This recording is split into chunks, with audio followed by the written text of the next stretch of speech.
It has been 64 years since the president and the consortium identified love as a disease, and 43 since the scientists perfected a cure. Everyone else in my family has had the procedure already.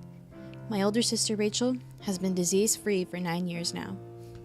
She's been safe from love for so long, she says she can't even remember the symptoms. I'm scheduled to have my procedure in exactly 95 days, on September 3rd, my birthday. Many people are afraid of the procedure. Some people even resist. But I'm not afraid. I can't wait. I would have done it tomorrow if I could. But you have to be at least 18, sometimes a little older, before the scientists will cure you.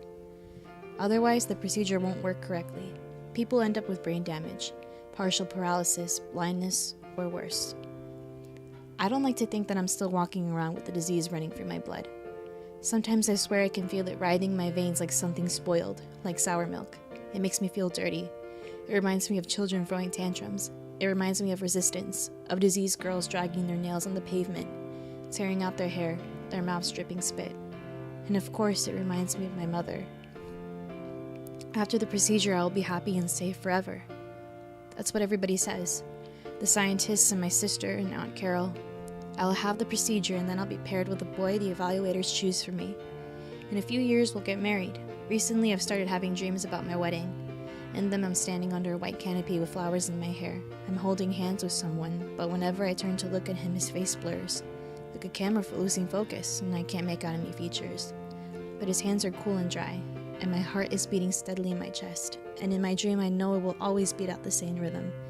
Not skip or jump or swirl or go faster, just womp, womp, womp, until I'm dead, safe and free from pain. Things weren't always as good as they are now. In school, we learned that in the old days, the dark days, people didn't realize how deadly a disease love was.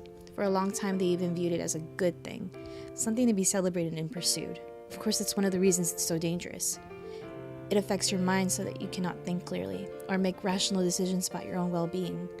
That's symptom number 12, listed in the Amor Deliria Nervosa section of the 12th edition of the Safety, Health, and Happiness Handbook, or the Book of Shh, as we call it.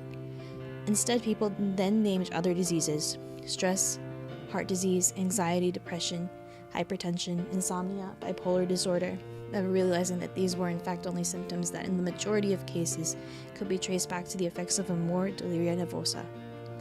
Of course, we aren't yet totally free from deliria in the United States. Until the procedure has been perfected, until it has been made safe for the under 18s, we will never be totally protected. It still moves around us with invisible, sweeping tentacles, choking us. I've seen countless uncureds dragged to their procedures, so racked and ravaged by love, that they would rather tear their eyes out or try to impale themselves in the barbed wire fences outside of the laboratories than be without it. Several years ago on the day of her procedure, one girl managed to slip from her restraints and find her way to the laboratory roof. She dropped quickly, without screaming. For days afterward, they broadcast the image of the dead girl's face on television to remind us of the dangers of the deliria.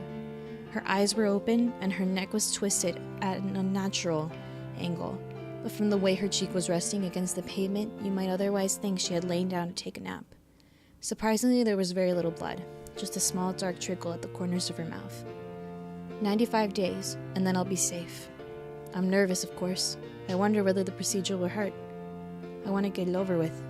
It's hard to be patient. It's hard not to be afraid while I'm still uncured, though so far the deliria hasn't touched me yet. Still, I worry. They said that in the old days, love drove people to madness. It's bad enough. The Book of Shh also tells stories of those who died because of love lost or never found. This is what terrifies me the most. The deadliest of all deadly things. It kills you both when you have it and when you don't.